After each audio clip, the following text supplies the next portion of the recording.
Hello friends, आप लोगों को इस चैनल पे दोबारा स्वागत है। ये हिस्ट्री का डिस्कशन है और हम लोग मॉडर्न हिस्ट्री का डिस्कस करें, जिसमें आज का टॉपिक है कांग्रेस का त्रिपुरी संकट 1939। तो चलिए क्वेश्चन को एनालिसिस करते हैं। क्वेश्चन एनालिसिस के दौरान ये टॉपिक आपका पूरी तरह से कवर हो जाएगा। पहला क्वेश्चन है, 1938 में भारतीय राष्ट्रीय कांग्रेस के अध्यक्ष निर्वाचित हुए थे। कौन निर्वाचित हुए थे? सुभाष चंद्र बोस। बी आपका सही जवाब है। कांग्रेस के हरिपुरा अधिवेशन में सुभाष चंद्र बोस निर्विरोध अध्यक्ष निर्वाचित हुए। सुभाष चंद्र बोस 1939 में भी त्रिपुरी अधिवेशन में पट्टाभी सीतारमैया को हराकर अध्यक्ष पद के लिए निर्वाचित हुए थे। हरिपुरा गुजरात में है और हरिपुरा अधिवेशन फरवरी 1938 में हुआ था। सेकंड नंबर क्वेश्चन है, भारतीय राष्ट्रीय कांग्रेस के हरिपुरा अधिवेशन की अध्यक्षता निम्नलिखित में से किसने की थी? सुभाष चंद्र बोस ने किया था।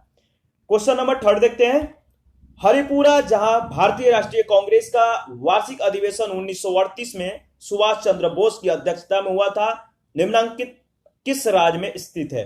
तो गुजरात में स्थित है। क्वेश्चन नंबर फोर है, भारतीय राष्ट्रीय कांग्रेस के त्रिपुरी सम्मेलन में वर्ष 1939 में सुभाष चंद्र बोस को कांग्रेस का अध्यक्ष चुना गया था। यह त्रिपुरी कहां पे स्थित है?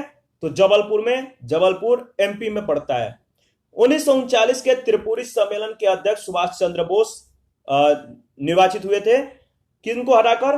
गांधी जी समर्थित पट्टाभी सीतारमैया को हराकर। पट्टाभी सीतारमैया को 1377 मत मिले थे और इनके मुकाबले में सुभाष चंद्र बोस को 1580 मत, तो ये जीत गए थे। और क्वेश्चन नंबर 5 देखते हैं, निम्नलिखित भारतीय राष्ट्रीय कांग्रेस के किस अधिवेशन में सुभाष चंद्र बोस दूसरी बार अध्यक्ष चुने गए थे? तो त्रिपुरी अधिवेशन में। 1938 के कांग्रेस के हरिपुरा अधिवेशन में सुभाष चंद्र बोस जो है पहली बार अध्यक्ष बने थे, निर्विरोध अध्यक्ष बने थे। 1939 के त्रिपुरी अधिवेशन में वो गांधी जी द्वारा समर्थित पट्टाभी सीतारमैया को पराजित करके कांग्रेस के दूसरी बार अध्यक्ष चुने गए। परंतु कार्यकारिणी के गठन के प्रश्न में गांधी जी में और सुभाष चंद्र बोस में, इन दोनों में मतभेद हो गया, जिसके कारण त्यागपत्र सुभाष चंद्र बोस ने दे दिया और इनके त्यागपत्र देने के बाद डॉक्टर राजेंद्र प्रसाद कांग्रेस के अध्यक्ष बने। 6 नंबर क्वेश्चन है, नेताजी सुभाष चंद्र बोस भारतीय राष्ट्रीय कांग्रेस के अध्यक्ष किनको हराकर बने थे? पट्टाभी सीतारमैया को हराकर बने थे। नेक्स्ट क्वेश्चन है 7 नंबर में पूछा गया, निम्नलिखित में से भारतीय राष्ट्रीय कांग्रेस के किस अधिवेशन में कांग्रेस अध्यक्ष के चुनाव में सुभाष चंद्र बोस ने पट्टाभी सीतारमैया को पराजित किया था? त्रिपुरी अधिवेशन 1939।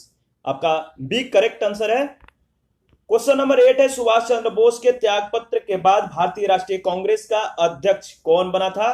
तो राजेंद्र प्रसाद। 9 नंबर क्वेश्चन है, कांग्रेस के त्रिपुरी अधिवेशन के पश्चात सुभाष चंद्र बोस और दक्षिणपंथी का समस्त झगड़ा किस प्रश्न पर केंद्रित हो गया था? तो कांग्रेस कार्यकारिणी समिति के गठन को लेकर समस्त झगड़ा जो है इस पर केंद्रित हो गया था। ये आपका सही जवाब है। कांग्रेस के त्रिपुरी अधिवेशन के पश्चात सुभाष चंद्र बोस और कांग्रेस के दक्षिणपंथी नेताओं का समस्त झगड़ा कांग्रेस कार्यकारिणी समिति के गठन के प्रश्न पे केंद्रित हो गया। गोविंद वल्लभ पंत द्वारा प्रस्ताव प्रस्तुत कर सुभाष चंद्र बोस से कहा गया कि वे गांधी जी की इच्छा के अनुसार अपनी कार्य समिति बनाएं, परंतु गांधी जी ने इसे अस्वीकार कर सुभाष चंद्र बोस से अपनी मर्जी की कार्य समिति बनाने के लिए कहा। सुभाष चंद्र बोस चाहते थे कि कांग्रेस कार्य समिति में नए विचार के लोग हो, परंतु वे अपनी कार्य समिति की घोषणा भी नहीं कर रहे थे। वे चाहते थे कि आने वाले संघर्ष का नेतृत्व गांधी जी करे, परंतु संघर्ष की रणनीति सुभाष चंद्र बोस और वामपंथी समूह तय करे, और गांधी जी इसके लिए राजी नहीं हुए। अंततः सुभाष चंद्र बोस ने कांग्रेस अध्यक्ष पद से जो है इस्तीफा दे दिया। क्वेश्चन नंबर 10 है, किस भारतीय राष्ट्रवादी नेता ने जर्मनी और ब्रिटेन के बीच युद्ध को ऐसे ईश्वर प्रदत्त अवसर के रूप में देखा जिसमें भारतीयों को उस स्थिति का अपने हित में लाभ उठाने का मौका मिलता? तो सुभाष चंद्र बोस ने इस अवसर को देखा था जब द्वितीय विश्व युद्ध के बादल यूरोप में मंडरा रहे थे, तो सुभाष चंद्र बोस ने उस समय का लाभ उठाना चाहा। ब्रिटेन और जर्मनी के युद्ध का लाभ उठाकर एक प्रहार के मतलब के रूप में एक प्रहार करके जो है भारत की स्वाधीनता चाहिए। उनका विश्वास आयरलैंड की इस पुरानी कहावत पे था कि इंग्लैंड की आवश्यकता आयरलैंड के लिए जो है अवसर है। अतः उन्होंने गांधी जी द्वारा और अन्य कांग्रेसी नेताओं को इस नीति पे जो है लाना चाहा कि भारत की जो स्वतंत्रता है इसके लिए इंग्लैंड के दुश्मनों से सहायता ले ली जाए। नेक्स्ट टॉपिक हमारा देसी रियासतें, तो चलिए इसको भी कवर कर लेते हैं। पहला क्वेश्चन है 1927 की बटलर कमेटी का उद्देश्य क्या था? तो 1927 में गठित बटलर कमेटी का जो उद्देश्य था भारत सरकार तथा देशी राज्यों के मत संबंधों को सुधारना। डी आपका सही जवाब है। इसके बारे में देख लेते हैं, इंपॉर्टेंट है। बटलर समिति का गठन 1927 में किया गया था। इसे भारतीय रियासत समिति भी कहते हैं। इसका उद्देश्य जो था भारत सरकार तथा भारतीय रियासतों के बीच संबंधों की जांच करना। ब्रिटिश भारत और भारतीय रियासतों के बीच आर्थिक और वित्तीय संबंधों को सुधारने के लिए जो है सिफारिश करना था। भारतीय नरेशों ने एक सुप्रसिद्ध वकील सर लेजली स्कॉट को कमेटी का सम्मुख उनका दृष्टिकोण प्रस्तुत करने के लिए नियुक्त किया। स्कॉट का यह तर्क था कि प्रत्येक रियासत आरंभ में स्वतंत्र थी और इसीलिए वह स्वतंत्र है, केवल उस सीमा तक नहीं जहां उसने अपनी प्रभुसत्ता क्राउन को दे दी है। अर्थात मतलब शेषाधिकार भारतीय रियासतों के पास है। तो ये उनका जो है मतलब कि स्टेटमेंट था। क्वेश्चन नंबर 2 है all India state people's conference का गठन कब हुआ था? 1927 में हुआ था। सी आपका सही जवाब है। और इसके बारे में देख लेते हैं। दिसंबर 1927 में अखिल भारतीय राज्य जन कॉन्फ्रेंस यानी all India states people's conference का आयोजन किया गया। इसमें विभिन्न रियासतों से आए 700 से अधिक राजनीतिक कार्यकर्ताओं ने भाग लिया। बलवंत राम मेहता, मणिलाल कोठारी और जी.आर. मतलब अभ्यंकर ने इसके आयोजन में महत्वपूर्ण भूमिका निभाई। क्वेश्चन नंबर 3 है निम्नलिखित में से कौन 1939 में भारत प्रजामंडल यानी all India states people's conference के अध्यक्ष थे? कौन थे? जवाहरलाल नेहरू। ब्रिटिश भारत तथा रजवाड़ों के राजनीतिक संघर्षों के साझे राष्ट्रीय लक्ष्यों को सामने रखने के लिए जवाहरलाल नेहरू को 1939 में भारत प्रजामंडल यानी all India states people's conference का अध्यक्ष चुना गया था। 4 नंबर क्वेश्चन है भारतीय संघ में रजवाड़ों का विलय अधिकाधिक किस सन में हुआ? तो 1947 में। बी आपका सही जवाब है। इसके बारे में देख लेते हैं। भारतीय संघ में अधिकांश रजवाड़ों का विलय 1947 में हुआ। 15 अगस्त 1947 तक सिवाय जूनागढ़, जम्मू कश्मीर और हैदराबाद को छोड़कर सभी रजवाड़े भारत में शामिल हो गए। 1948 के अंत तक इन तीनों रियासतों को भी जो है इसके लिए बाध्य होना पड़ा। अंग्रेजी हुकूमत ने इन रियासतों को स्वाधीनता का दर्जा देकर बड़ी पेचीदी समस्या खड़ी कर दी थी, किंतु राष्ट्रीय नेतृत्व ने विशेषकर सरदार वल्लभ भाई पटेल ने बड़ी समझदारी और सूझबूझ से इस समस्या को सुलझा लिया। राष्ट्रीय अस्थायी सरकार में पटेल रियासती विभाग के जो है कार्यवाहक थे। उन्होंने भारतीय रियासत की देशभक्ति को ललकारा और उनसे अनुरोध किया कि वे भारतीय संघ में अपनी रक्षा, विदेशी मामले और संचार व्यवस्था को भारत के अधीनस्थ बनाकर सम्मिलित हो जाएं। उनके नेतृत्व में ही भारतीय संघ में विभिन्न रियासतों का विलय हुआ। 5 नंबर क्वेश्चन है राज्यों का विलयीकरण जिनके नेतृत्व में हुआ था वे थे? कौन थे? तो सरदार वल्लभ भाई पटेल। डी आपका करेक्ट आंसर है। आगे बढ़ते हैं। नेक्स्ट क्वेश्चन है 6 अन्य रजवाड़ों के भारत में विलय के बाद भी किन 3 राज्यों ने जो है भारत में शामिल होना विलंबित किया? तो देखिए इसमें था जूनागढ़, हैदराबाद और जम्मू कश्मीर। ये 3 जो रियासतें थे मतलब भारत में शामिल होने में विलंबित किए, यानी विलंबित बाद में हुए थे, बट इन्होंने कहने का मतलब शामिल 1947 में जब पूरे रजवाड़े जब विलय सारे रजवाड़ों का विलय किया गया तो ये लोग जो है विलय के पक्ष में नहीं थे। तो चलिए इनके बारे में देख भी लेते हैं। अच्छा, ऊपर में इसके बारे में डिस्कस किए थे। तो आगे बढ़ते हैं नेक्स्ट क्वेश्चन। जम्मू कश्मीर भारत का अभिन्न अंग कब बना था?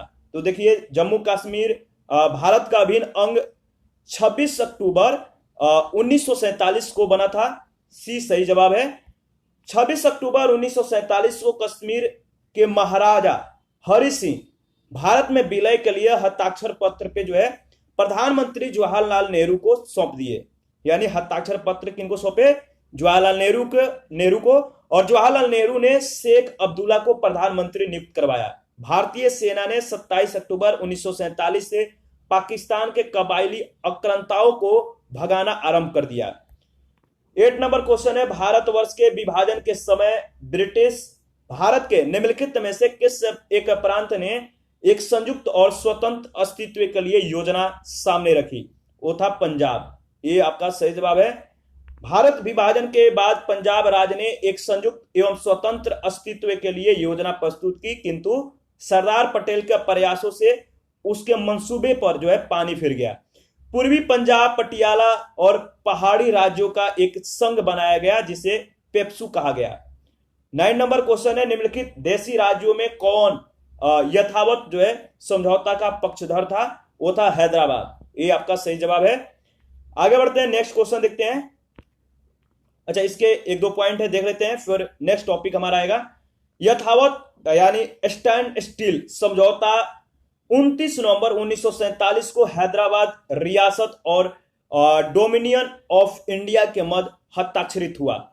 इस समझौते पर हैदराबाद राज्य के प्रधानमंत्री मीर लइक अली कौन थे उस समय? प्रधानमंत्री तो मीर लइक अली। डोमिनियन ऑफ इंडिया के गवर्नर जनरल कौन थे? Lord Mountbatten. इन दोनों के बीच हस्ताक्षर किए गए, यानी इन दोनों ने हस्ताक्षर किया। और नेक्स्ट हमारा जो टॉपिक है द्वितीय विश्व युद्ध, ठीक है, तो देख लेते हैं, इसको भी कवर कर लेते हैं। पहला क्वेश्चन है, द्वितीय विश्व युद्ध के संबंध में भारतीय राष्ट्रीय कांग्रेस की क्या नीति थी?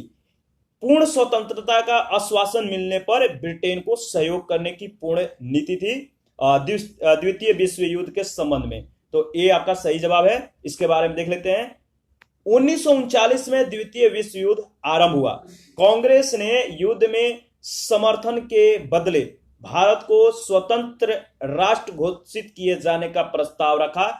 तत्कालीन वायसराय लॉर्ड लिनलिथगो भारतीय विधानमंडल की सहमति के बिना भारत को युद्ध में शामिल कर लिया। साथ ही देश में आपातकाल की घोषणा कर दी। कांग्रेस कार्य समिति ने युद्ध के उद्देश्यों की घोषणा करने की मांग की और यह भी मांग की कि युद्ध के बाद भारत को स्वतंत्र कर दिया जाए। नेक्स्ट क्वेश्चन है, कथन इस कह रहे द्वितीय विश्व युद्ध में भारतीय राष्ट्रीय कांग्रेस ने अंग्रेजों को सहयोग प्रदान किया था। कारण आर कह रहा है कि क्योंकि उन्हें पूर्ण स्वराज प्राप्त होने की आशा थी। तो देखिए इसमें आपका एस और आर दोनों असत्य है। क्यों असत्य है?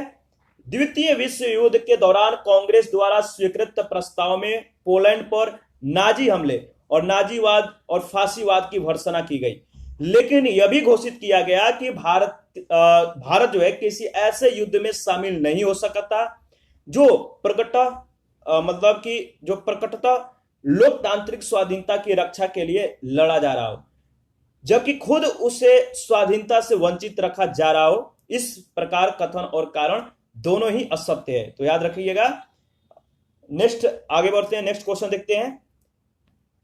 क्वेश्चन नंबर 3 में कथन ए कह रहा है कि वर्ष 1939 में सभी प्रांतों में कांग्रेस मंत्रिमंडल ने त्यागपत्र दे दिया। और कारण आर, कांग्रेस ने द्वितीय विश्व युद्ध के संदर्भ में वायसराय के जर्मनी के विरुद्ध युद्ध घोषित कर देने के निर्णय को स्वीकार नहीं किया। इसमें आपको बताना है कि कौन सही है। तो ए और आर दोनों सही है, आर सही व्याख्या कर रहा है ए की, यानी ए ऑप्शन आपका सही होगा। कैसे? लॉर्ड लिनलिथगो ने 17 अक्टूबर 1939 को भारत को जर्मनी के विरुद्ध युद्धग्रस्त जो है घोषित कर दिया। भारतीय विधानमंडलों की सहमति के बिना युद्ध घोषित करने के कारण सभी प्रांतों में कांग्रेस मंत्रिमंडलों ने त्यागपत्र दे दिया। 4 नंबर क्वेश्चन है, 1939 में कांग्रेस मंत्रिमंडल ने जो है 7 प्रांतों में त्यागपत्र दिया था। क्यों दिया था? क्योंकि कांग्रेस अन्य 4 प्रांतों में मंत्रिमंडल नहीं बना पाई थी। ठीक है, और देखिए इसमें बताना है कि कौन सा सही नहीं है, मतलब कि पूछा गया है कि 1939 में कांग्रेस मंत्रिमंडल ने 7 प्रांतों में त्यागपत्र दे दिया। क्यों दे दिया था? तो इसमें 4 ऑप्शन है। ए ऑप्शन है कि कांग्रेस अन्य 4 प्रांतों में मंत्रिमंडल नहीं बना पाई थी, तो ये तो गलत है। बी है कांग्रेस में वामपंथ के उदय से मंत्रिमंडल का कार्य कर सकना असंभव हो गया था, तो ये दोनों आपका गलत है। सी जो ऑप्शन में दिया गया है कि उनके प्रांतों में बहुत अधिक सांप्रदायिक अशांति थी। ए बी सी में कोई भी सही नहीं है, यानी डी आपका सही जवाब है। देख लेते हैं। लगभग 28 माह के कार्यकाल के बाद कांग्रेस मंत्रिमंडल ने 1939 में त्यागपत्र दिया, क्योंकि द्वितीय विश्व युद्ध में भारतीयों की सहमति के बगैर ब्रिटिश सरकार द्वारा भारत को युद्धग्रस्त घोषित करते हुए शामिल कर दिया गया। इस प्रकार कथन ए बी सी कोई भी सही नहीं है। क्वेश्चन नंबर 5 है, द्वितीय महायुद्ध कब समाप्त हुआ? तो 1945 में। जो द्वितीय विश्व युद्ध हुआ था, सेकेंड वर्ल्ड वार, 1 सितंबर 1939 को जर्मनी के पोलैंड के आक्रमण के साथ आरंभ हुआ था, जो 6 वर्षों बाद जापान के हिरोशिमा और नागासाकी पर अमेरिका द्वारा परमाणु बम गिराए जाने के बाद अगस्त 1945 में समाप्त हुआ। आगे बढ़ते हैं, नेक्स्ट देखते हैं। 6 नंबर क्वेश्चन है, द्वितीय विश्व युद्ध के समय ब्रिटेन का प्रधानमंत्री कौन था? तो विंस्टन चर्चिल थे। सी आपका सही जवाब है। विंस्टन चर्चिल द्वितीय विश्व युद्ध जो 1939 से 1945 तक चला था, इस दौरान ब्रिटेन के प्रधानमंत्री थे। इनका जो कार्यकाल था 1940 से 1945 तक था। नेक्स्ट हमारा टॉपिक है पाकिस्तान की मांग, तो चलिए इसको भी कवर कर लेते हैं। छोटा टॉपिक है। पहला है, भारतीय मुसलमानों के पृथक राज्य के लिए पाकिस्तान शब्द का प्रयोग सबसे पहले निम्न में से किसने किया? आपको 4 स्टेटमेंट है, बताना है कौन किया था। तो चौधरी रहमत अली और उनके मित्रों ने। तो आपका डी सही जवाब है। भारतीय मुसलमानों के लिए पृथक राज्य पाकिस्तान शब्द का प्रयोग सर्वप्रथम कैम्ब्रिज विश्वविद्यालय के छात्र रहमत अली ने अपने पत्र, जिसका शीर्षक था नाउ आर नेवर, में प्रस्तुत किया था। क्वेश्चन नंबर 2 है, मुसलमानों के लिए पृथक राष्ट्र का विचार दिया था, किसने दिया था? तो सर मोहम्मद इकबाल ने। सी आपका सही जवाब है। कवि और राजनीतिक चिंतक मोहम्मद इकबाल को मुसलमानों के लिए पृथक राष्ट्र के विचार का प्रवर्तक माना जाता है। सर्व इस्लाम की भावना से प्रेरित होकर इकबाल ने 1930 के अखिल भारतीय मुस्लिम लीग के इलाहाबाद अधिवेशन में कहा था, यदि यह सिद्धांत स्वीकार कर लिया जाता है कि भारतीय मुसलमान को अपने देश में अपनी संस्कृति और परंपराओं के पूर्ण और स्वतंत्र विकास का अधिकार है, तो मेरी इच्छा यह होगी कि पंजाब, उत्तर पश्चिमी सीमा प्रांत, सिंध और बलूचिस्तान को मिलाकर एक पृथक राज्य बना दिया जाए। ब्रिटिश साम्राज्य के अंदर अथवा बाहर एक उत्तर पश्चिमी भारतीय मुस्लिम राज्य का गठन मुझे कम से कम उत्तर पश्चिमी भारत में मुसलमानों का अंतिम लक्ष्य प्रतीत होता है। आगे बढ़ते हैं। नेक्स्ट क्वेश्चन है हमारा, ये था सेकंड। 3rd नंबर क्वेश्चन है, निम्नलिखित में से किसने सर्वप्रथम भारत में एक पृथक मुस्लिम राज्य का प्रस्ताव रखा था? तो मोहम्मद इकबाल। सेम क्वेश्चन है। और आगे बढ़ते हैं। 4 नंबर, पाकिस्तान के अलग राज्य आंदोलन का नेतृत्व किसने किया? बताइए। मोहम्मद अली जिन्ना ने। डी आपका सही जवाब है। 23 मार्च 1940 को मुस्लिम लीग का अधिवेशन लाहौर में हुआ। इसकी अध्यक्षता मोहम्मद अली जिन्ना ने की। इस अधिवेशन में भारत से अलग एक मुस्लिम राष्ट्र पाकिस्तान की मांग की गई। जिन्ना ने अधिवेशन में भाषण देते हुए कहा था कि वे एक अलग मुस्लिम राष्ट्र के अतिरिक्त और कुछ स्वीकार नहीं करेंगे। 5 नंबर क्वेश्चन है, निम्नलिखित में से किसने मोहम्मद अली जिन्ना को हिंदू मुस्लिम एकता का दूत कहा था? बताइए। सरोजनी नायडू ने कहा था। 1919 में पार्लियामेंट सिलेक्ट कमेटी के सामने जब जिन्ना गवाही दे रहे थे, तो उनसे पूछा गया था कि क्या आप सचमुच भारतीय राष्ट्रवादी की हैसियत से बोल रहे हैं? उनके मतलब इसके उत्तर में उन्होंने जो है दृढ़ता के साथ कहा था कि हाँ, मैं भारतीय राष्ट्रवाद की हैसियत से बोल रहा हूं। उसके बाद मेजर जो है ऑक्सरवी गोर ने पूछा, अर्थात आप राजनीतिक जीवन में मुसलमान और हिंदू के बीच में जो है मतलब भेदभाव को जल्दी से जल्दी जो है दूर कर देना चाहते हैं? इसके उत्तर में जीना ने कहा था, हाँ, मुझे सबसे ज्यादा खुशी होगी जब वह दिन आएगा। जीना के इन्हीं राष्ट्रवादी विचारों और मुस्लिम लीग एवं कांग्रेस के मध्य समझौता कराने में मोहम्मद अली जीना की महत्वपूर्ण भूमिका के कारण सरोजिनी नायडू ने उन्हें हिंदू मुस्लिम एकता का दूत कहा था। आगे बढ़ते हैं, नेक्स्ट क्वेश्चन है 6 नंबर में पूछा गया है, कथन नेहरू एक राष्ट्रभक्त हैं जबकि जीना एक राजनीतिज्ञ हैं, व्यक्त किया गया था किनके द्वारा? तो सर मोहम्मद इकबाल के द्वारा। सी आपका करेक्ट आंसर है। देश के प्रथम प्रधानमंत्री जवाहरलाल नेहरू ने अपनी पुस्तक डिस्कवरी ऑफ इंडिया के पृष्ठ 352 पर लिखा है कि मोहम्मद इकबाल ने उनसे मुलाकात के दौरान कहा था कि आप यानी नेहरू एक राष्ट्रभक्त हैं जबकि जीना एक राजनीतिज्ञ है। 7 नंबर क्वेश्चन है, निम्नलिखित में कौन एक कथन मोहम्मद अली जीना के विषय में सही नहीं है? 4 स्टेटमेंट है, आपको बताना है जो मोहम्मद अली जीना के विषय में है कौन गलत है। वे 2 राष्ट्र सिद्धांत के समर्थक थे। बी कह रहा है कि उन्होंने 1940 के मुस्लिम लीग के लाहौर के अधिवेशन वार्षिक अधिवेशन की जो है अध्यक्षता की थी। सी असहयोग आंदोलन में उन्होंने भाग नहीं लिया था। डी वे सदैव जो है डायरी रखते थे। तो देखिए इसमें आपका मोहम्मद अली के जीना के संबंध में जो सही नहीं है वो डी ऑप्शन सही है, यानी वे सदैव डायरी रखते थे, ये गलत है। देखिए जीना द्विराष्ट्र सिद्धांत के समर्थक थे।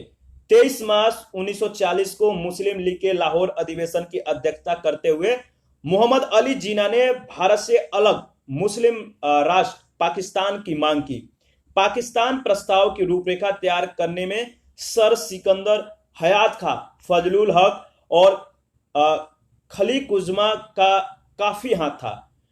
मोहम्मद अली जीना असहयोग आंदोलन से सहमत नहीं थे और उन्होंने इसमें भाग नहीं लिया था। 8 नंबर क्वेश्चन है, मुस्लिमों के लिए एक पृथक देश की प्रथम बार एक निश्चित अभिव्यक्तियां कहां हुई थी? बताइए, इन 4 ऑप्शन में आपको बताना है। तो देखिए एक निश्चित अभिव्यक्ति जहां हुई थी 1930 के मुस्लिम लीग के इलाहाबाद अधिवेशन के इकबाल के अध्यक्षीय भाषण में। ठीक है, इसके बारे में देख लेते हैं। मुस्लिम के लिए एक पृथक देश की प्रथम बार एक निश्चित अभिव्यक्ति 1930 के मुस्लिम लीग के इलाहाबाद अधिवेशन के इकबाल के अध्यक्षीय भाषण में हुई थी। ठीक है, और जबकि कैम्ब्रिज विश्वविद्यालय के एक छात्र चौधरी रहमत अली इन्होंने 1933 में पाकिस्तान शब्द का सर्वप्रथम प्रयोग now or never are we to live or perish forever नाम से वितरित अपने पैम्पलेट में किया था। ब्रिटिश भारत की 5 उत्तरी राजनीतिक इकाइयों के नामों के अंग्रेजी प्रथमाक्षर यानी अंग्रेजी के प्रथम अक्षर को मिलाकर यह नाम बनाया गया था। यह इकाइयां थी Punjab, north east frontier province, Kashmir, Sindh और बलूचिस्तान। जबकि 22 से 24 मार्च 1940 के मध्य लाहौर में हुए मुस्लिम लीग के अधिवेशन में एक स्वतंत्र संप्रभु राज्य के रूप में औपचारिक रूप से पाकिस्तान की मांग की गई थी। क्वेश्चन नंबर नेक्स्ट है, मुस्लिम लीग द्वारा पाकिस्तान की स्थापना की मांग करने वाला प्रस्ताव पारित किया गया किस वर्ष किया गया? 1940 में। 23 मार्च 1940 को मुस्लिम लीग के लाहौर अधिवेशन में प्रसिद्ध पाकिस्तान प्रस्ताव पारित किया गया, जिसका आधार यह था कि ऐसा कोई संविधान मुसलमानों को स्वीकार नहीं होगा जिसमें भारत के पूर्व और पश्चिम के मुस्लिम बहुल क्षेत्रों को एक स्वतंत्र और सार्वभौम राज्य के रूप में स्वीकार न किया गया हो। क्वेश्चन नंबर 10 है, मुस्लिम लीग द्वारा पाकिस्तान का प्रस्ताव पारित किया गया था कब? तो मार्च 1940 में। वर्ष 1940 में मुस्लिम लीग के अधिवेशन में पाकिस्तान के सृजन का प्रस्ताव किसने रखा था? तो खलीक उज़्मा ने रखा था। डी आपका सही जवाब है। ऊपर में इसके बारे में डिस्कस भी किया था हम लोगों ने, और फिर से देख लेते हैं। 23 मार्च 1940 को मुस्लिम लीग के वार्षिक अधिवेशन में प्रसिद्ध लाहौर प्रस्ताव यानी पाकिस्तान प्रस्ताव पास किया गया, जिसके तहत भारत का विभाजन कर एक पृथक मुस्लिम राष्ट्र जो है पाकिस्तान की मांग की गई। इस प्रस्ताव को फजलुल हक ने प्रस्तुत किया और खलीक उज़्मा ने इसका अनुमोदन किया। इसकी रूपरेखा तैयार करने में सिकंदर हयात खां, फजलुल हक और खलीक उज़्मा ने मतलब विशेष भूमिका निभाई थी। इन तीनों का नाम उल्लेखनीय था इस भूमिका में। 12 नंबर क्वेश्चन है, मुस्लिम लीग का वार्षिक अधिवेशन जिसमें जिन्ना के दो राष्ट्र के सिद्धांत को मान्यता दी गई थी, यह हुआ था, कहां पे हुआ था? लाहौर में हुआ था। ये आपका सही ऑप्शन है। 1940 में लाहौर में आयोजित मुस्लिम लीग के वार्षिक अधिवेशन में जिन्ना के द्विराष्ट्र सिद्धांत को मान्यता दी गई थी। इससे संबंधित प्रस्ताव का प्रारूप सिकंदर हयात खान ने तैयार किया था और उसे फजलुल हक जो है 23 मार्च 1940 को प्रस्तुत किया था। 13 नंबर क्वेश्चन है, मुस्लिम लीग ने भारत के विभाजन की मांग का प्रस्ताव अपने किस अधिवेशन में किया था? तो लाहौर के अधिवेशन में किया था। ये आपका सही जवाब है। 14 नंबर क्वेश्चन है, वो कौन सी तिथि थी जब मुस्लिम लीग ने पाकिस्तान दिवस मनाया था? तो बताइए वो तारीख कौन सा था? तो 23 मार्च 1943। डी आपका सही जवाब है। 23 मार्च 1940 को मुस्लिम लीग का जो अधिवेशन हुआ लाहौर में हुआ, इसकी अध्यक्षता मोहम्मद अली जिन्ना ने की। इस अधिवेशन में भारत से अलग एक मुस्लिम राष्ट्र जो है पाकिस्तान की मांग करते हुए एक प्रस्ताव पारित किया गया और इस तिथि की स्मृति में 23 मार्च 1943 ईस्वी को मुस्लिम द्वारा पाकिस्तान दिवस मनाया गया। आगे बढ़ते हैं। 15 नंबर क्वेश्चन है, मुस्लिम लीग के लाहौर अधिवेशन 1940 की अध्यक्षता किसने की थी? बताइए। मोहम्मद अली जिन्ना ने। नेक्स्ट टॉपिक हमारा है व्यक्तिगत सत्याग्रह 1940 में जो हुआ था। इस टॉपिक को भी कवर कर लेते हैं, छोटा टॉपिक है। महात्मा गांधी द्वारा व्यक्तिगत सत्याग्रह आंदोलन के लिए प्रथम सत्याग्रही चुना गया। कौन चुना गया? तो इसका सही जवाब है, बताइए। डी ऑप्शन सही है, विनोबा भावे चुने गए थे और इनके बारे में देख लेते हैं। अगस्त प्रस्ताव को पूरी तरह अस्वीकार करते हुए कांग्रेस ने गांधी जी के नेतृत्व में व्यक्तिगत सत्याग्रह शुरू किया। यह सत्याग्रह ब्रिटिश सरकार की भारत नीति के प्रति नैतिक विरोध की प्रतीकात्मक अभिव्यक्ति थी। व्यक्तिगत सत्याग्रह की शुरुआत 17 अक्टूबर 1940 को हुई। विनोबा भावे प्रथम सत्याग्रही थे और पंडित जवाहरलाल नेहरू दूसरे। सेकंड नंबर क्वेश्चन है, व्यक्तिगत सत्याग्रह किसने आरंभ किया? यानी इंडिविजुअल सिविल जो सत्याग्रह था किसने आरंभ किया था? तो विनोबा भावे ने। ये आपका सही जवाब है, ऊपर में डिस्कस किया था इसके बारे में। क्वेश्चन नंबर 3 है, व्यक्तिगत सत्याग्रह में विनोबा भावे को प्रथम सत्याग्रही चुना गया और दूसरा कौन था? तो प्रथम सत्याग्रही विनोबा भावे थे, आपको पता है, और दूसरा जवाहरलाल नेहरू। तो बी आपका सही जवाब है। आगे बढ़ते हैं और 4 नंबर क्वेश्चन है, सर्वोदय शब्द का प्रयोग सर्वप्रथम किसने किया था? सर्वोदय शब्द का प्रयोग सर्वप्रथम महात्मा गांधी ने किया था। इसके बारे में एक दो पॉइंट है। सर्वोदय शब्द का सर्वप्रथम प्रयोग महात्मा गांधी के द्वारा किया गया था। विनोबा भावे द्वारा गांधी जी के आदर्शों के प्रचार के लिए सर्वोदय समाज की स्थापना की गई थी। तो विनोबा भावे ने सर्वोदय समाज की स्थापना किया था। नेक्स्ट हमारा टॉपिक है क्रेप्स मिशन 1942। तो चलिए देख लेते हैं इसको भी। पहला क्वेश्चन है, भारत में क्रेप्स मिशन किस वर्ष आया? बताइए। तो 1942 में आया था। नेक्स्ट क्वेश्चन, अच्छा इसके बारे में पहले डिस्कस कर लेते हैं। द्वितीय विश्व युद्ध में जापान की बढ़ती हुई शक्ति को देखते हुए अंतर्राष्ट्रीय समुदाय विशेषकर अमेरिका, चीन, ऑस्ट्रेलिया ने ब्रिटेन पर भारत को स्वतंत्र करने के लिए जो है दबाव बढ़ाया, जिसके फलस्वरूप स्टैफोर्ड क्रेप्स के नेतृत्व में मिशन जो है भारतीय नेताओं से वार्ता हेतु 1942 में भारत आया। यानी क्रेप्स मिशन 1942 में भारत आया था स्टैफोर्ड क्रेप्स के नेतृत्व में। सेकंड नंबर क्वेश्चन है, ब्रिटानिया सरकार के प्रस्तावों की प्रारूप घोषणा जो सर स्टैफोर्ड क्रेप्स लाए थे सम्मिलित थे कौन कौन सी?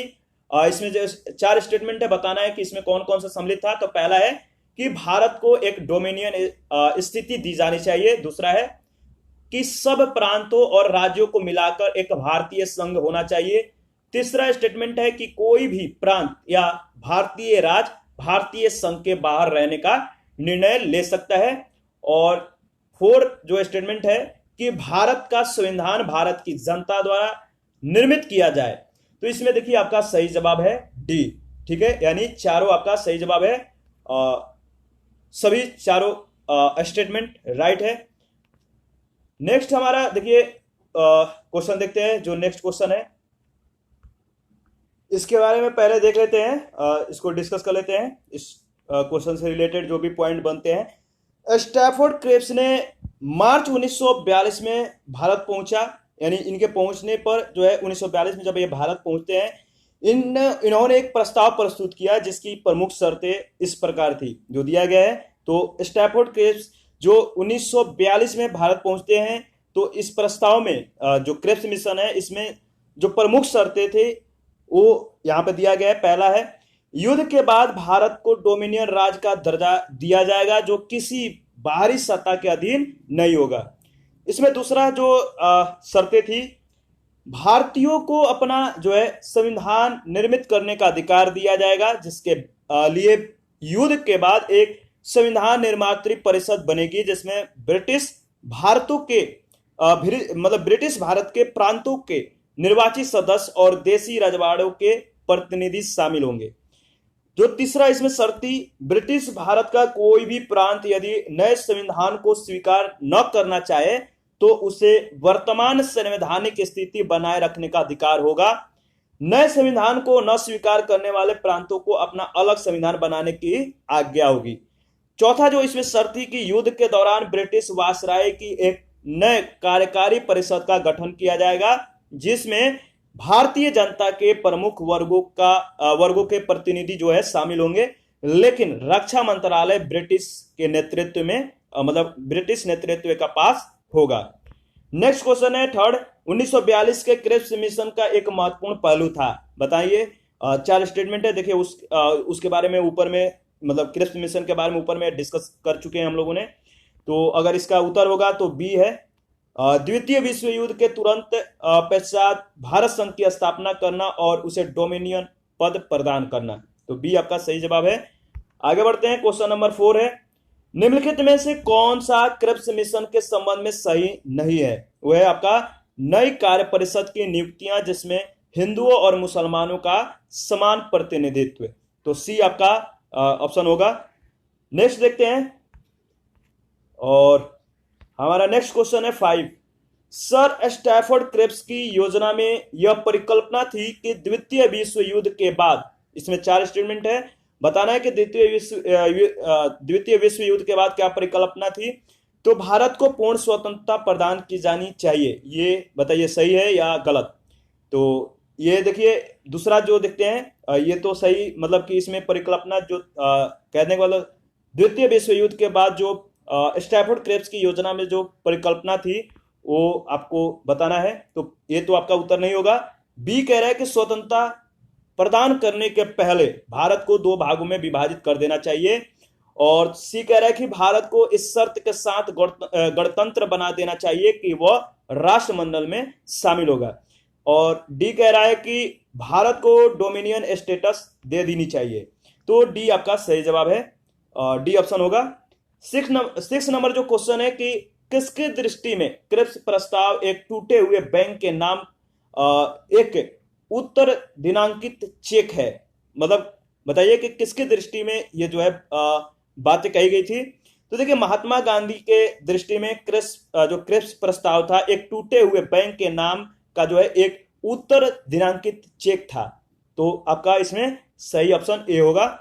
और इनके बारे में देख लेते हैं, रंगून पर जापानी सेनाओं का अधिकार हो जाने पर अमेरिका के दबाव में ब्रिटिश सरकार ने ब्रिटिश मंत्रिमंडल के एक सदस्य सर स्टैफोर्ड क्रेब्स को भारत भेजने का निर्णय लिया।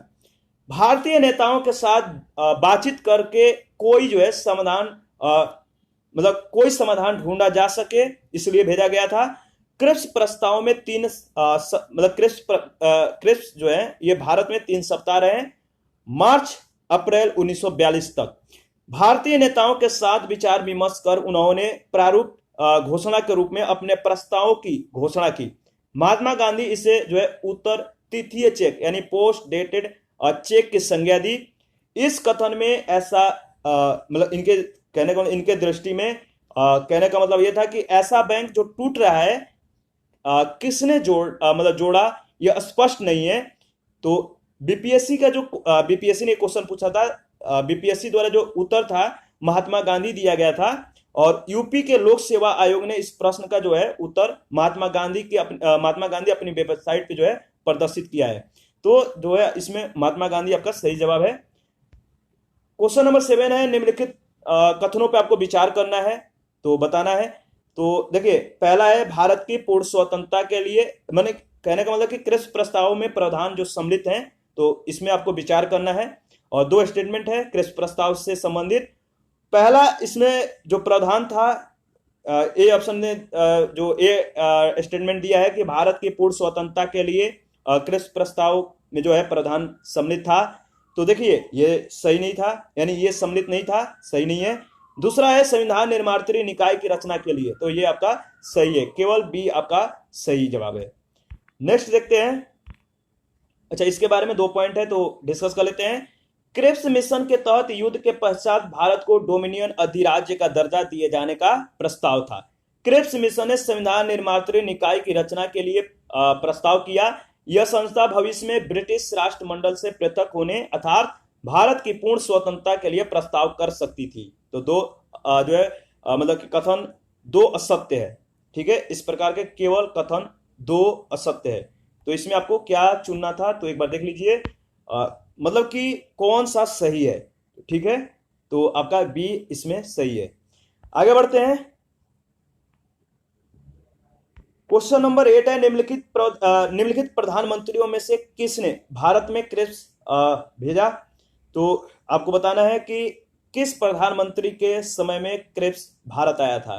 तो देखिए विंस्टन चर्चिल उस समय प्रधानमंत्री थे जब क्रिप्स भारत आए थे, तो डी आपका सही जवाब है। द्वितीय विश्व युद्ध में भारत की भागीदारी और मदद मांगने के लिए मार्च 1942 में ब्रिटेन के प्रधानमंत्री विंस्टन चर्चिल सरकार में, मतलब विंस्टन चर्चिल की जो सरकार थी इसमें मंत्री सर स्टैफोर्ड क्रिप्स थे और इनके मंत्री जो है सर स्टैफोर्ड क्रिप्स, ये इनके नेतृत्व में क्रिप्स मिशन है ये भारत आता है। तो याद रखना है कि किनके समय में, जब ब्रिटेन के जब प्रधानमंत्री थे तो किनके समय जो है, तो उनका नाम याद रखना है विंस्टन चर्चिल के समय में, और किन लोगों ने, मतलब किन के नेतृत्व में जो है ये भारत आया था। तो स्टैफोर्ड क्रिप्स के नेतृत्व में ये विंस्टन चर्चिल के सरकार के जो है ये मंत्री पद पे आसीन थे। 9 नंबर क्वेश्चन है, निम्नलिखित में कौन क्रिप्स मिशन के साथ कांग्रेस के आधिकारिक वार्ताकार थे। तो इसमें बताइए, सी ऑप्शन आपका सही है, पंडित जवाहरलाल नेहरू और मौलाना आजाद क्रिप्स मिशन के जो है मतलब कि क्रिप्स मिशन के साथ कांग्रेस के आधिकारिक वार्ताकार थे। और 10 नंबर क्वेश्चन देखते हैं, निम्नलिखित में से किसने गांधी के आंदोलन को जो है राजनीतिक फिरौती कहा है। तो लॉर्ड लिनलिथगो ने, सी आपका सही जवाब है। लॉर्ड लिनलिथगो गांधी के आंदोलन को जो है राजनीतिक फिरौती कहे हैं। वायसराय और गवर्नर जनरल लॉर्ड लिनलिथगो के कार्यकाल भारत में सबसे लंबा था। इस कार्यकाल में भारत मतलब इनका जो कार्यकाल था भारत में 1936 से 1944 तक रहा और भारत छोड़ो आंदोलन जो है इन्हीं के कार्यकाल में महात्मा गांधी द्वारा चलाया गया। आगे बढ़ते हैं। देखिए नेक्स्ट हमारा टॉपिक है भारत छोड़ो आंदोलन, तो ये भी इंपॉर्टेंट टॉपिक है। इस टॉपिक को नेक्स्ट वीडियो में डिस्कस करेंगे। अभी के लिए इतना ही। आप अपना प्रतिक्रिया जरूर दीजिए, आपके प्रतिक्रिया का मुझे बहुत इंतजार रहता है।